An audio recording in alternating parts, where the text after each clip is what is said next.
오늘은 그 내주하시는 성령, 임하시는 성령에 대해서 성령의 그 이중적인 사역에 대해서 지난주에 이걸 했으면 좋겠다 해서 제가 하기로 했는데 정작 그걸 하자 했던 최명준 변호사님은 3일간 금식하신다고 모르셨네요.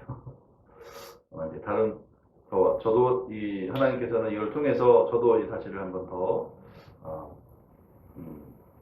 보기 원하시는 것 같고 또 저나 또 우리 모두 함께 이 말씀을 듣기 원하시는 줄로 믿습니다. 아멘.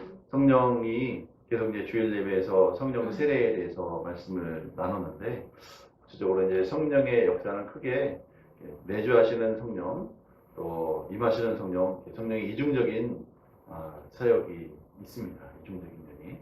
그래서 그것에 대해서 한번 살펴보기 원합니다. 그래서 어떤 게 더 중요하냐? 성령의 내적인 사역하고 외적인 사역이 어떤 게 더 중요하죠? 둘 다 중요한데 외적인 사역만 있고 내적인 사역이 없으면 아무것도 없어요. 남는 게 없습니다. 근데 내적인 사역은 있는데 외적인 사역은 없으면 물론 이렇게 다른 능력은 안 나타나겠지만 자기 영혼은 그래도 구원을 받습니다. 그런데 내적인 사역에 대해서 우리가 무시하면 구원도 어떻게 될지 몰라요. 성령의 내적인 사역, 내적인 사역, 내주한 성령, 임하시는 성령에서 이제 살펴보기 원합니다. 성경에서는 구약에도 그렇고 신약에도 그렇고 이 내적인 성령의 내적인 사역과 외적인 사역이 다 나옵니다. 그래서 오늘 방금 읽었던 에스겔서 36장 그리고 이제 우리가 아는 예레미야서 또 31장 31절 거기서도 새 언약에 대해서 말씀하시는데 이 언약의 말씀들은 성령의 내주한 성령에 대한 예언의 말씀이고 그 외적인 임하시는 성령에 대한 예언의 말씀은 요엘서 2장 우리가 잘 아는 요엘서 2장에 예언이 되어 있습니다. 말세에 내 남녀과 여정에 성령을 부어준다 하는 그런 말씀. 구약에도 그렇게 내주하시는 성령, 임하시는 성령 이렇게 나눠져 있고 신약의 그 약속대로 그대로 이루어졌습니다. 그래서 신약에서도 내주하시는 성령에 대해서는 예수님께서 다락방 강화에서 예수님께서 하신 말씀들은 사실 대부분은 내 안에 내주하는 성령, 거하시는 성령에 대한 말씀이 많습니다. 그래서 요한복음 14장 17절에서도 저는 진리의 영이라 세상은 능히 저를 받지 못하나니 이는 저를 보지도 못하고 알지도 못합니다. 그러나 너희는 저를 아나니 저는 너희와 함께 거하시며 또 너희 속에 계시겠습니다. 거한다 하는 것은 잠시 스쳐 지나가는 게 아니라 아주 거주한다는 겁니다. 아주 거처를 삼아서 집을 삼고 계신다는 거죠. 그래서 이 다락방 강화에서 예수님이 하신 말씀은 대부분 우리 안에 내주하는 성령에 대한 성령의 사역에 대해서 말씀을 하신 것입니다. 근데 이제 사도행전에서 나타난 예수님의 말씀이 이제 그 내주하는 하신 성령에 대해서는 말씀을 많이 하셨어요. 예수님께서. 그래서 대부분이 요한복음 13장, 14장, 15장, 16장 이렇게 쭉 17장까지 다 성령에 대해서 내주하시는 성령의 사역에 대해서 계속 말씀을 많이 하셨고 그리고 이제 그냥 임하는 성령에 대해서는 사도행전에서 그리고 이제 마지막 부분에서 그렇죠? 마지막 항상 예수님이 이제 죽으시고 제자들에게 대사명을 주실 때 그레이트 커미션을 주실 때 그때는 이제 임하시는 성령에 대해서 능력의 성령에 대해서 계속 말씀하셨고 사도행전 1장 8장에서도 오직 성령이 너에게 임하시면 너희가 권능을 받고 그래서 여기서 이제 예수님은 이제 임하는 성령 능력으로 임하는 성령에 대해서 말씀하고 있습니다. 그래서 이 내주하시는 성령은 우리 자신을 위한 성령의 사역입니다. 우리 자신을 위한 각자 한 사람 한 사람 본인을 위한 이 성령의 은혜고 임하시는 성령은 우리를 통해서 다른 사람을 섬기도록 하시는 능력을 줍니다. 다른 사람을 섬기기 위한 성령의 사역입니다.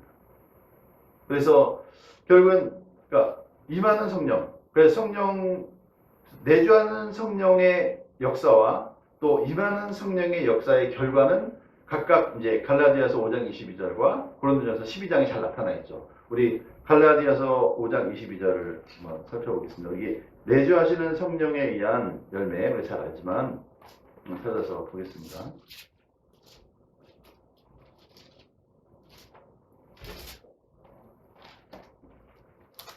갈라디아서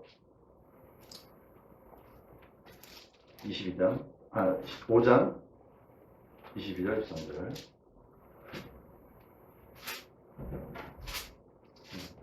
같이 읽겠습니다. 오직 성령의 열매는 사랑과 희락과 화평과 오래 참음과 자비와 양성과 충성과 온유와 절제니 이 같은 것을 금지할 법이 없느니라. 성령의 열매라고 했습니다. 이것은 성령의 내적인 내주하는 성령의 결과인데 이 내주하는 성령의 결과를 말할 때 이것을 열매로 비유한 거예요. 열매로. 그래서 그 열매는 사랑과 희락과 화평과 충성과 온유와 절제와 오래 참음과 자비와 양성과 충성과 온유와 절제 이렇게 9가지 성령의 열매가 열매로 맺힌다고 했어요. 그러니까 내주하시는 성령은 우리 안에 오시면 열매로 나타나요. 열매로. 그러니까 열매로 나타난다는 것은 지난 주일 예배도 한번 얘기했지만 베드로전서 1장에 나온 것처럼 우리가 하나님의 말씀으로 하나님의 거룩한 시로 거듭났는데 곧 하나님의 말씀이라고 그랬잖아요. 그리고 이 열매를 맺는다는 것은 열매는 시로부터 시작되는 거예요. 그냥 갑자기 열매가 딱 맺히는 게 아니잖아요. 그러니까 성령이 내주하시는 성령의 열매는 이렇게 시간이 필요하다는 것을 암시하는 거예요. 씨가 심겨져서 싹이 나고 가지가 나고 잎이 나고 꽃이 피고 열매 몽우리가 열면서 그 다음에 열매가 익어가는 튼실하게 익어가는 그래서 풋사과에서 빨갛게 익은 사과로 열매 맺는 그런 과정이 반드시 필요하다는 것을 암시하고 있는 거예요.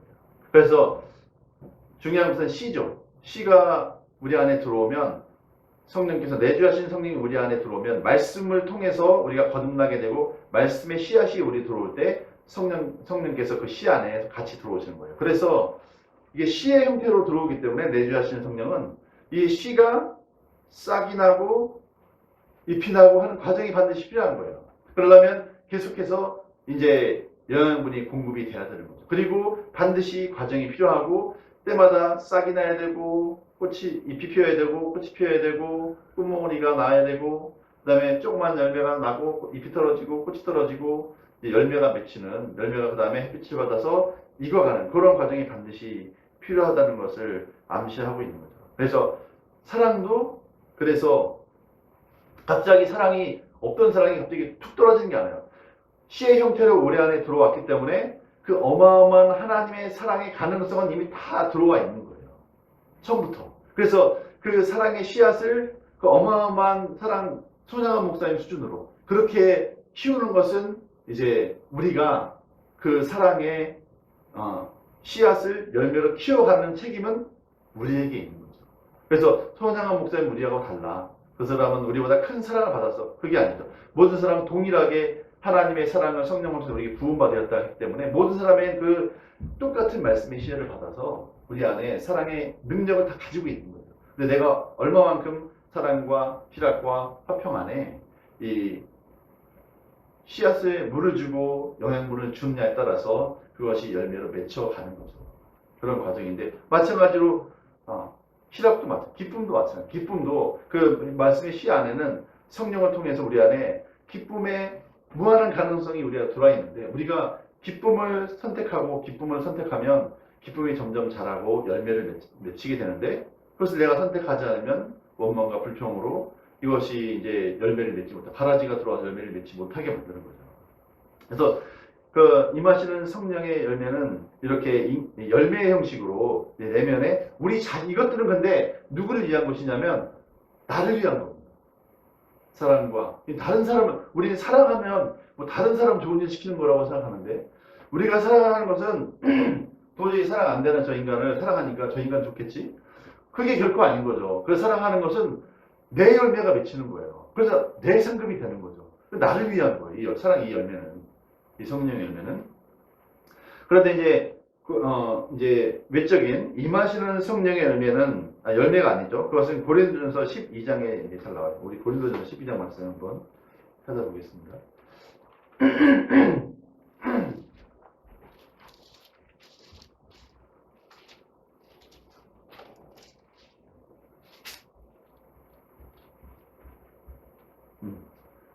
7절부터 11절 같이 읽겠습니다. 시작.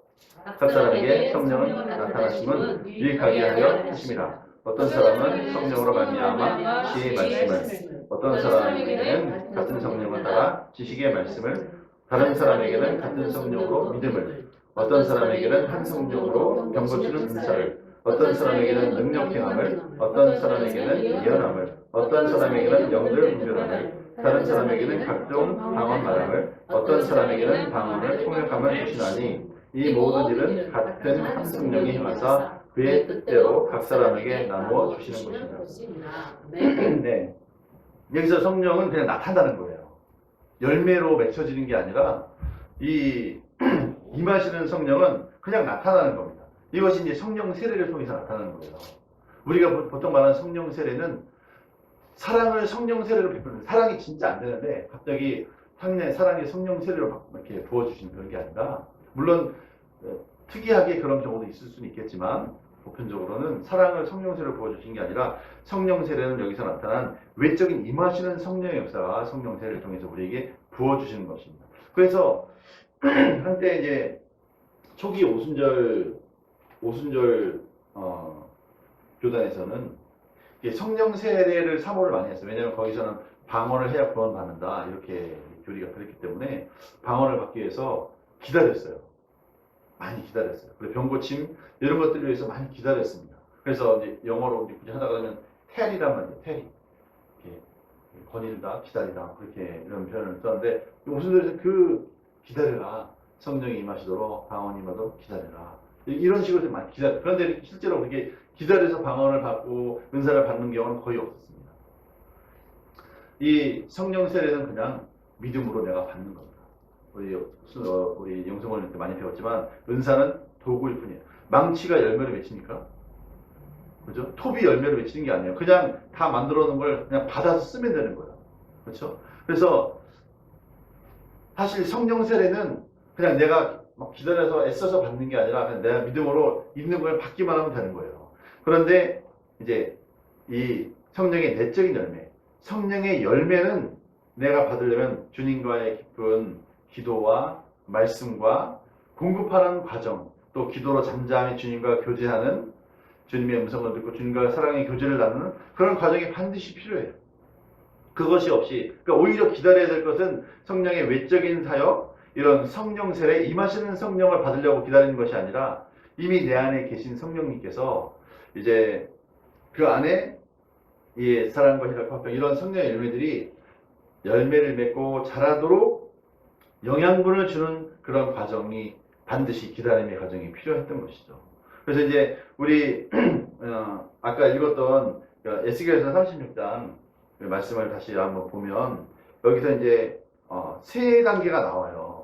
성령의 내적, 여기 에스겔서가 성령의 내적인 사역이고 요엘서가 성령의 외적인 사역인데, 성령의 내적인 사역에 대해서 어떻게 이루어질지에 대해서 에스겔 선지자를 통해서 하나님께서는 미리 이제 말씀을 하신 거죠. 그래서 26절에 보면 성령의 내적인 사역의 첫 번째 단계는 25절에 나왔습니다. 25절에 같이 이제 읽어보겠습니다. 에스겔서 36장 25절 시작.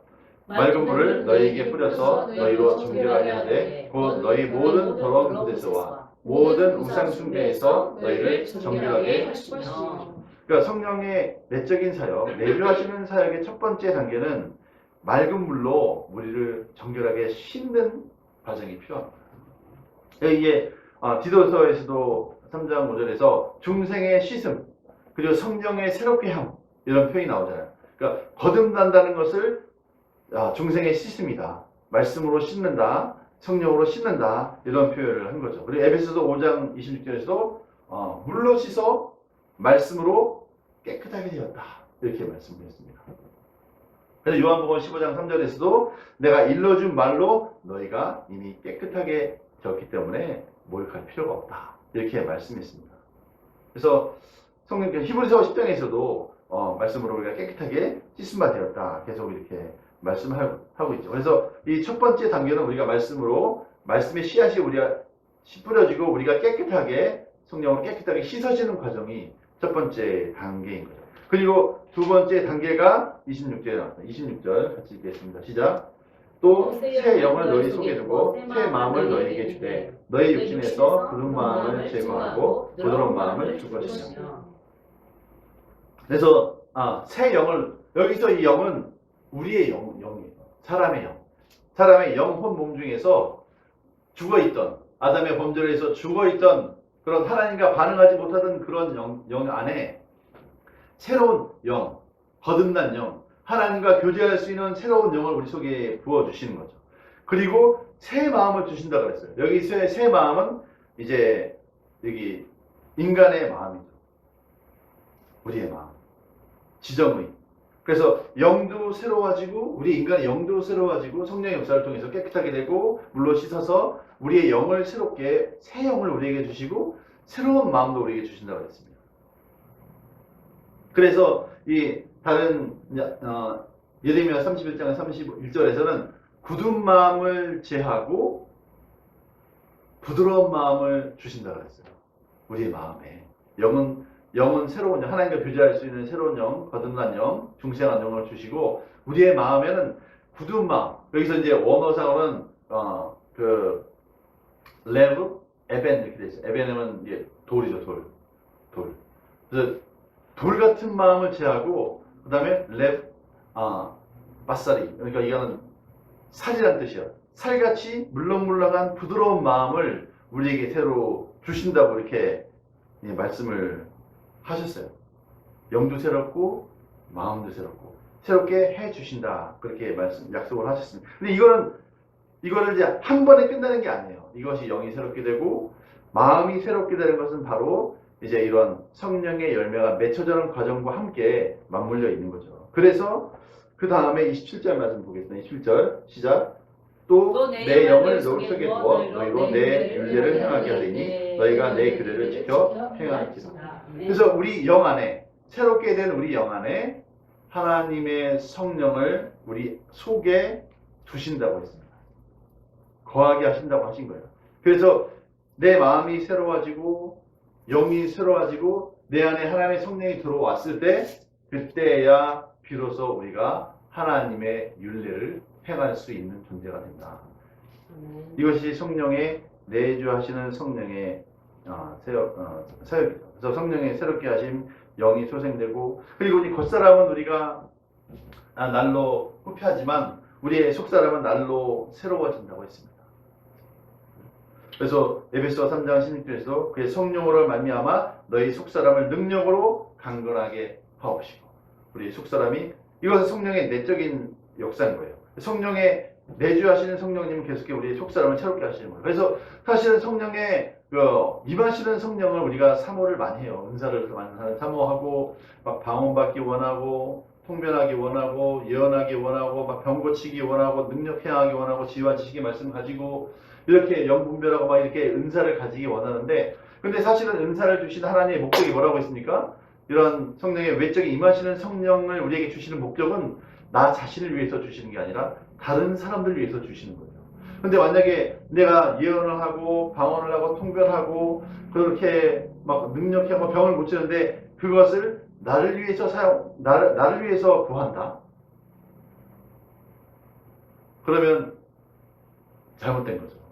왜냐하면 이 은사는 나를 위해서 주시지 않았어요. 교회를 세우기 위해서. 교회를 섬기고 다른 연약한 영혼을 섬기기 위해서 하나님 내게 주신 것인데 내가 막 예언하고 싶어요. 막 예언하시는 사람 보니까 멋있어. 그러면 병 고치는 사람 보니까 멋있어. 그래서 나도 저런 거 나도 해보고 싶어요. 그래서 다른 많은 사람 앞에서 영광을 받고 막 대단한 사람을 인정받고 그런 목적으로 우리가 은사를 구하면 받을 수도 있습니다. 간절히 구하면 주시기 때문에.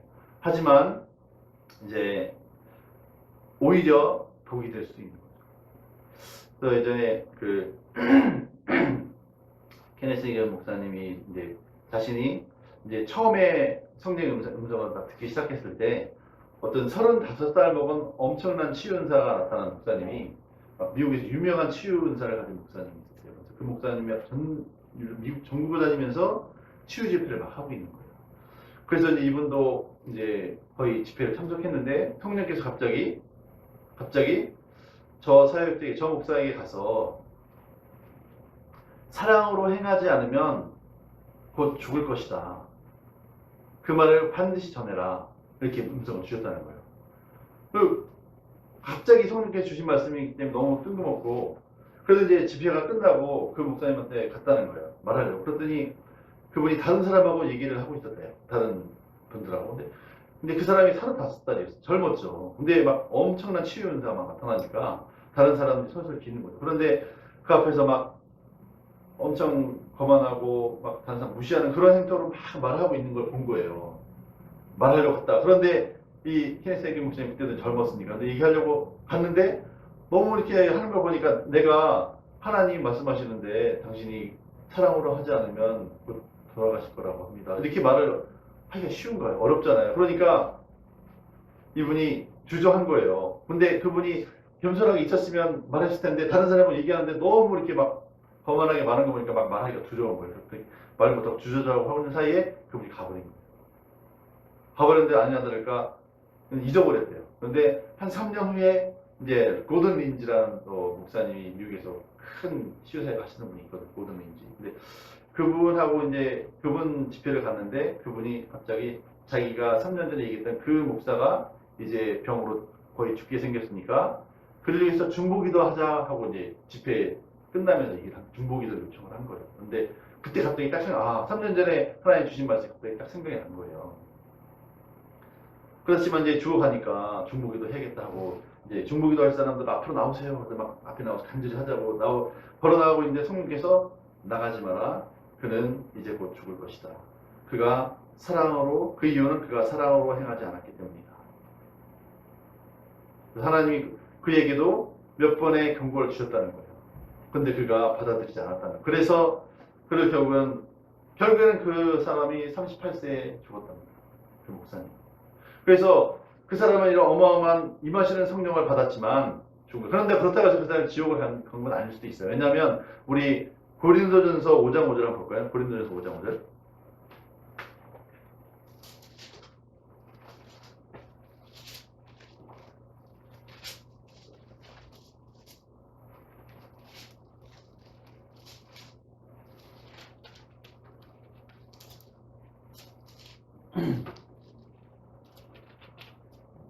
네, 시작. 이런 자를 사탄에게 내주었으니 이는 육신은 멸하고 영은 주 예수의 날에 구원을 받게 하려 함이라. 그를 먼저 데려가신 이유는 그를 구원하시려고 하시는 거예요. 왜냐하면 더 놔두면 영혼도 구원 못 받을 수도 있는 거예요. 하나님이 그를 영혼을 구원하시기 위해서 더 범죄하기 전에 그 영혼을 구원하시기 위해서 먼저 육신을 쳐서 멸하셔서 데려가실 수 있어요. 하나님은 사랑이시기 때문에. 그래서 우리가 만약에 그가 사랑으로 행하고 했다면 90세, 100세까지 얼마든지 그런 사역자들도 있습니다. 겸손하게. 예를 들어서 우리가 잘 아는 케니스 에긴 목사님 같은 경우는 거의 100세까지 사역을 했어요. 치유 사역도 하고, 성령 사역도 하고, 다 했습니다. 말씀 사역도 하고. 그분은 원래 하나님을 부르시면 성경 선생이었어요. 성경 선생이었는데 성경을 연구하다 보니까 믿음의 은사도 말씀 안에 다 있잖아요. 말씀 안에 시 안에 다 들어있잖아요. 그러니까 치유도 일어나고 믿음의 역사도 일어나고 예언도 일어나고 방언도 일어나고 우리가 잘 아는 토론토 에어포트 처치 있잖아요. 우리가 그 신디제이 국도에 있는 토론토 에어포트 처치. 거기도 그 담임 목사님이 진짜 너무 목회하다가 힘들고 좌절해가지고 막 목회 포기하려는 순간에 어떤 친구 목사님이 우리 케니스 에긴 목사님 집회에 가보자. 난 싫어. 난 그렇게 막 방어나 그런 데 싫어. 난 제일 싫어하는 데야. 그런데도 자기가 죽겠으니까 할 수 없이 가는 거야. 근데 갔다가 거기서 거기 웃음 사역. 그냥 웃는 웃음 사역. 그냥 한 번 웃고 완전히 치료돼 버렸어요. 그래가지고 그 사역이 자기 돌아가서 토론토 에어포트 처치에 들어가서 사역이 막 성령이 부를 때 일어나가지고 거기 또 한국 목사님도 어마어마하게 갔죠. 근데 그분이 은혜 받은 데가 케네스 에긴 목사님 거기였어요. 오클라호마 털사임. 그러니까 이제 사랑으로 내가 이 성령의 열매를 무시하고 임하시는 성령만 추구하면 잘못된 겁니다. 그래서 나에게 오히려 해가 될 수가 있는 거예요. 그래서 이제 우리는 이 성령의 중요한 것은 임하시는 성령은 중요하지만 우리가 포커스를 맞춰야 될 것은 우리의 내주하시는 성령의 새롭게 하심, 그 성령의 내 안에 열매를 맺도록 하고, 그 다음에 성령의 인도하심을 받는 것이 너무나 중요해요. 성령의 인도를 받아야, 이게 성령의 인도는 매주 하시는 성령의 역사거든요. 성령의 인도하심을 받아야 임하시는 성령의 능력도 지속적으로 우리가 가지고 사역을 할 수가 있는 거예요. 그러면 우리가 어떻게 하는 것이 성령의 인도하심을 받는 거냐? 성령의 인도하심을 받는 것은 뭐 여러 가지 뭐 영의 뭐 방언도 많이 하고 성령 얘기 많이 하지만 결국에는 성령의 인도하고 영으로 행한다는 것은 뭐 내 안에서 성령께서 세미하게 하시는 그 영의 직감으로 하시는 그 인도하심, 증거 그것도 잘 받아야죠. 저희도 이제 집주인이 월세를 올려달라, 또 뭐 여기 너무 시끄러워서 전화 왔다, 이렇게 하는데 이게 어떻게 해야 될지 또 이제 성령의 인도를 구해야 되죠. 성령께서 어떻게 인도하실지 모르겠지만 인도만 받아야죠. 우리가 원하는 대로 하는 것이 아니라 이렇게 해야 되는데, 성령께서 임하시는 성령의 인도하심 받고 영으로 우리가 한다는 것은 결국에는 사랑으로 하는 겁니다. 사랑으로. 사랑으로 한다는 건 또 뭘까요?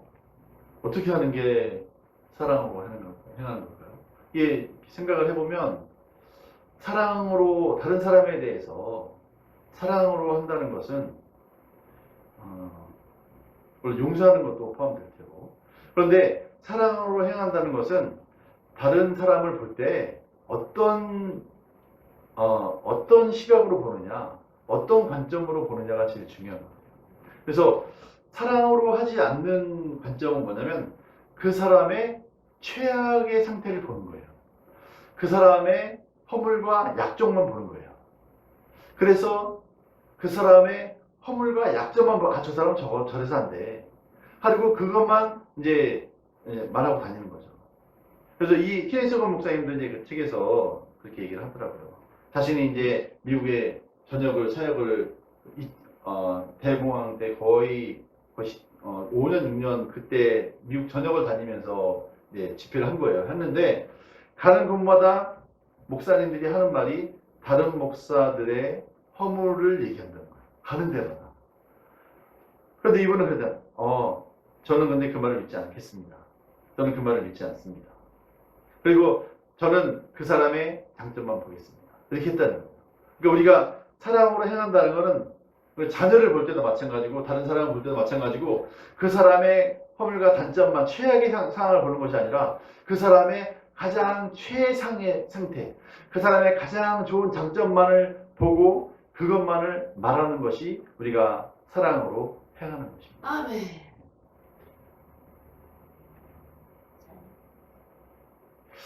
그것이 이제 우리가 사랑으로 행하는 것이고, 그것이 영으로 행하는 것이죠. 우리 네. 고린도전서 13장을 마지막으로 좀 살펴보고 마치려고 합니다. 고린도전서 13장.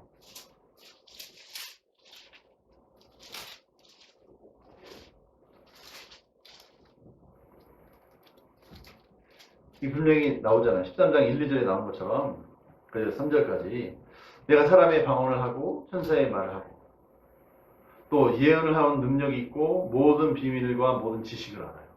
산을 옮길 만한 그 어마어마한 믿음도 있어요. 그리고 내가 있는 모든 물질을 가지고 남을 구제해요. 그리고 더 나아가서 내 몸을 불사르게 내어주기도 합니다. 그렇게 희생하고 섬겨요.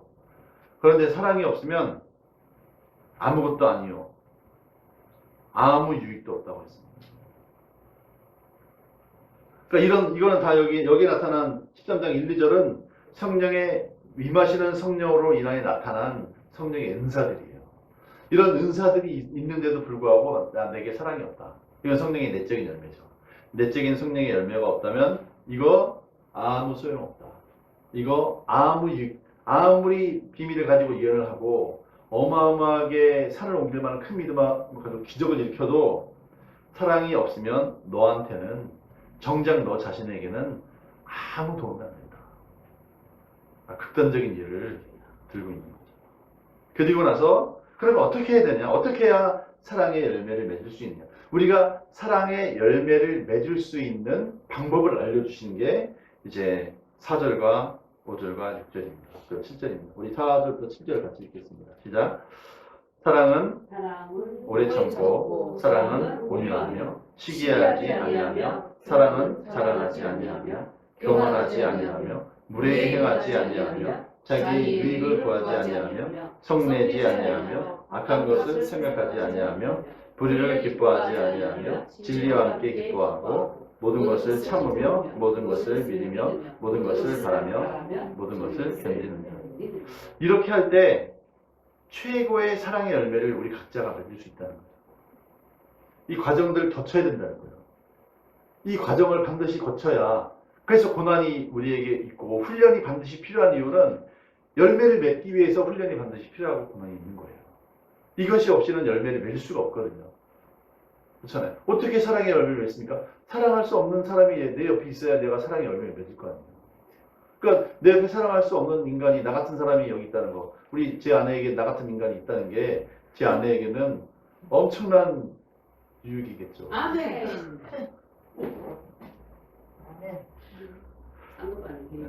이거요. 오래 참아야 되죠? 그죠? 네. 그리고 저한테도 이런 인간한테도 온유해야 되잖아요. 네. 그죠? 그리고 저한테도 이제 막 성내지 않아야 되죠. 내가 아무리 지랄을 해도 성내지 않아야 되잖아요. 그런데 이대로 다 하면 저는 그러니까 그대의 사랑의 시금석입니다. 왜 원래 그래서 얼마나 사랑의 열매를 맺는가를 저를 통해서 가늠하는 거죠. 하나님. 네. 제가 이거를 이제 네. 확대 번역본이 있어요. 물론 13장 4절 8절 확대 번역본이, 그럼 제가 확대 번역본을 한번 읽어보겠습니다. 확대 번역본. 이 4절과 5절, 7절, 4절, 7절을 확대 번역본으로 사랑은 오래 지속하는 것입니다. 사랑은 참는 것이며 친절히 행하는 것입니다. 사랑은 결코 시기하지 않으며 질투심으로 끓어오르지 않습니다. 사랑은 자랑하지 않으며 자만하지도 않습니다. 그리고 다른 사람에게 우쭐대지도 않습니다. 사랑은 다른 사람을 무시하는 건방진 태도로 보기 흉하게 행동하지 않으며 무례한 태도로 거칠게 행동하지 않으며 자신에게 어울리지 않는 행동을 하지 않습니다. 사랑은 까다롭게 행동하거나 화를 잘 내거나 쉽게 분을 내는 등의 행동으로 자기 자신의 권리만을 주장하거나 자기 방식을 고집하지 않습니다. 사랑은 자기 자신을 추구하는 것이 아니기 때문입니다. 사랑은 악한 일을 당해도 앙심을 품지 않으며 악한 자가 그릇된 행동으로 고통을 주는 것을 마음에 두지 않습니다. 사랑은 죄악된 것이나 불공평한 것을 기뻐하지 않으며 정의와 진리가 널리 퍼져나가는 것을 보고 기뻐합니다. 사랑은 어떤 상황 속에서도 모든 것을 참습니다. 사랑은 모든 사람을 바라볼 때 항상 그 사람의 최고의 모습만을 믿을 준비가 되어 있으며 그 사람의 상태가 아무리 나쁘다고 해도 그 사람에 대한 그의 소망을 잃지 않습니다. 사랑은 약해지지 않고 모든 것을 견딥니다. 사랑은 쓸모없게 되거나 약해지거나 끝나버리는 것 같은 실패가 결코 없습니다. 이것이 확대 번역본입니다. 좀 찾아보세요. 제가 카톡에 올려놓을게요. 교회 카톡방에 올려놓을게요. 그래서 우리가 이제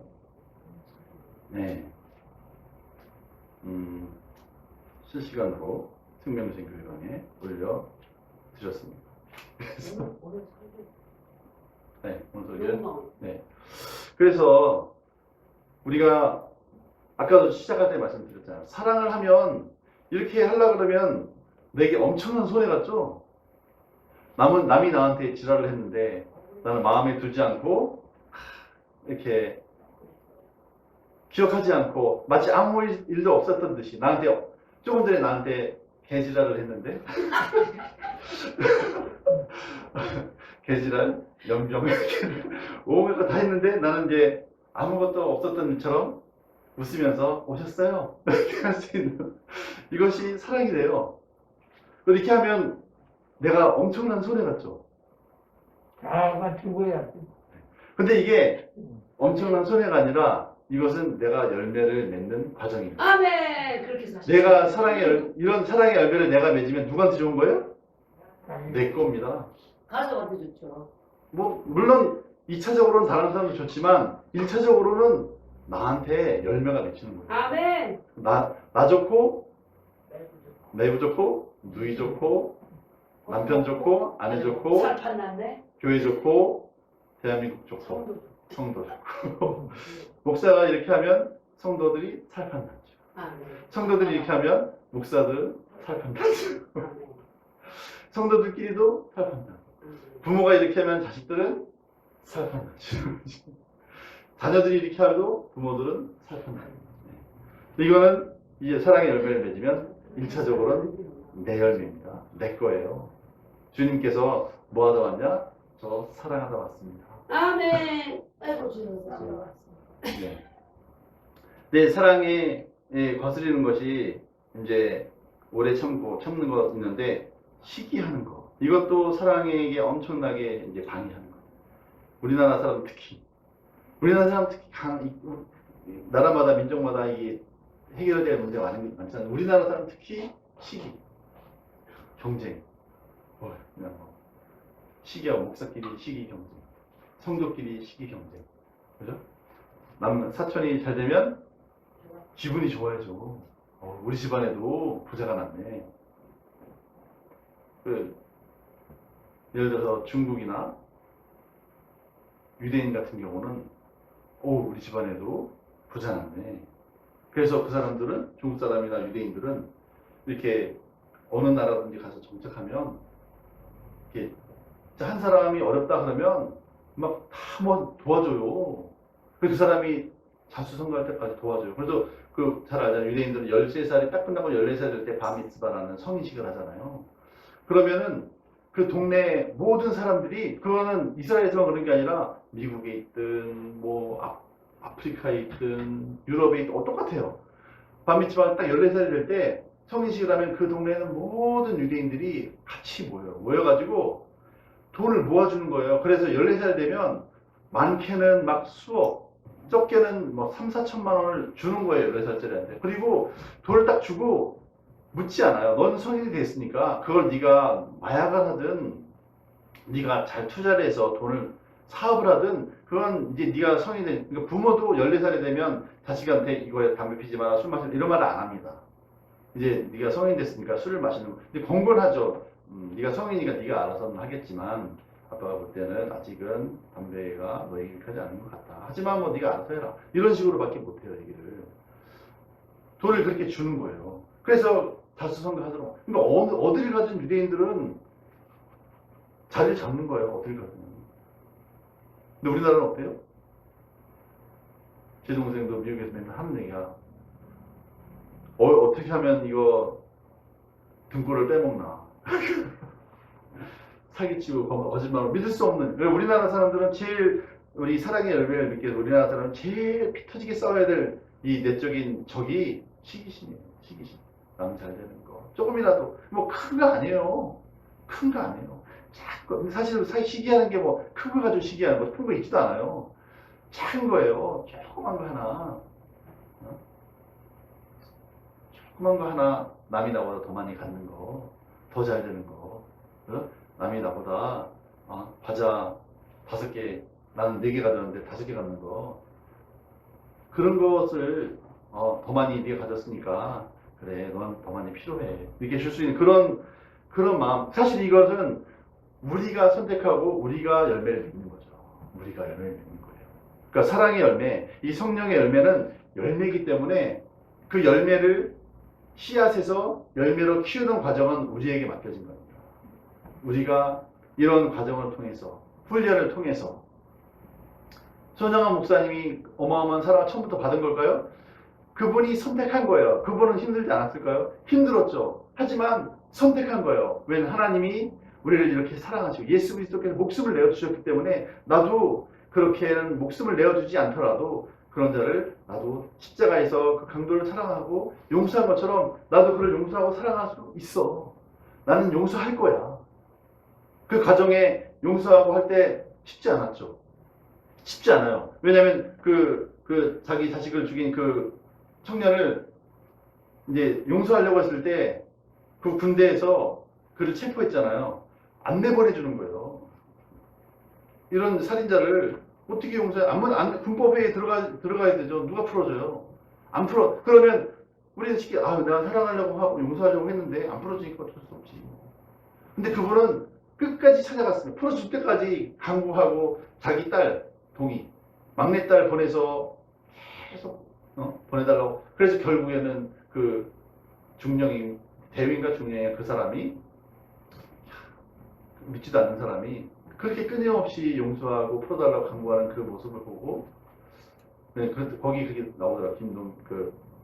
그분, 손동희, 그분이 쓴 자서전에는 담배를 피고 있다가, 담배를 이렇게 물고 있다가 뚝 떨어뜨렸대요. 그러면서, 성자시다. 그러면서 보내줬다. 그러니까, 사랑의 열매 맺는 것이 그냥 쉽게 되는 것이 아니라, 내가 선택을 해야 돼. 시기하고, 미워하고, 내가 막 이렇게 성내고 다 하고 싶은 누구 다 있죠. 근데 그것을 내가 사랑의 열매를 맺기 위해서 내가 경작하는 거죠. 돌을 파내고 풀을 뽑고 그죠? 물을 주고 하는 것처럼 그런 과정이 반드시 내 안에 있어야 이 내적인 성령의 열매가 맺히는 거죠. 그래야 성령의 열매를 통해서 내가 열매를 맺히고 주님 앞에 할 말이 있는 거죠. 그래서 저희가 이 성령의 매주 하시는 성령의 사역을 통해서 우리가 이해하고 성령의 열매를 맺는 것. 그리고 임하시는 성령을 우리가 믿음으로 받아. 그래서 믿음으로 임하시는 성령은 우리가 믿음으로 그냥 받기만 하면 됩니다. 취하기만 하면 돼요. 그래서 그것을 사용해서 이것을 사용하는 목적도 내가 다른 사람에게 인정받고 좀 우쭐해지려고 받는 것이 아니라 이것을 돈을 받거나 뭐 사역을 해서 내 사역이 커지거나 그런 목적이 아니라 다른 영혼들을 섬기고자 하는 순수한 목적을 가지고 우리가 이것을 임하시는 성령, 외적인 성령의 사역을 사모하고 받아야 되고 내주 하시는 성령은 바로 내 영혼의 열매를 위해서 사실은 사랑과 희락과 화평과 오르참과 자비, 영성과 충성과 온유와 절제는 사실은 성령 사랑 안에 다 들어있는 거예요. 사랑 안에.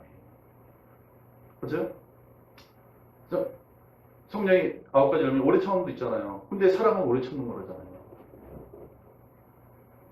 다 사랑 안에 다 들어있습니다. 우리가 사랑의 열매를 맺는 저와 여러분 될 수 있기를 기도합니다. 네. 선택하고 물을 주고 돌을 파내고 자갈돌을 파내고 바위돌을 파내고 그죠? 잡초를 뽑고 해서 우리 안에 시기심의 돌덩이, 혈기의 돌덩이, 그죠? 미움의 잡초 이걸 뽑아내고 그 과정이 필요한 거죠. 근데 그 언제 뽑아내느냐? 도저히 사랑하기 힘든 사람, 막 화내고 싶은 사람, 그런 사람 볼 때 그 순간이 그걸 파내는 순간인 거예요. 내가 한 소리 해주고 싶은 그 순간에 파내는 거죠. 그런 열매 맺는 저와 여러분 될 수 있기를 주의 이름으로 축원합니다. 네. 기도하겠습니다. 하나님 아버지, 저희가 성령의 내적인 열매를 충만하게 듣기 원합니다. 그리고 성령의 임하시는 능력을 충만히 더 듣기 원합니다. 그래서 주님이 기뻐하시는 일을 감당하고 영혼들을 세우고 하나님 앞에 칭찬받는 상급받는 저와 모든 성도들 될 수 있기를 주의 이름으로 간절히 기도합니다.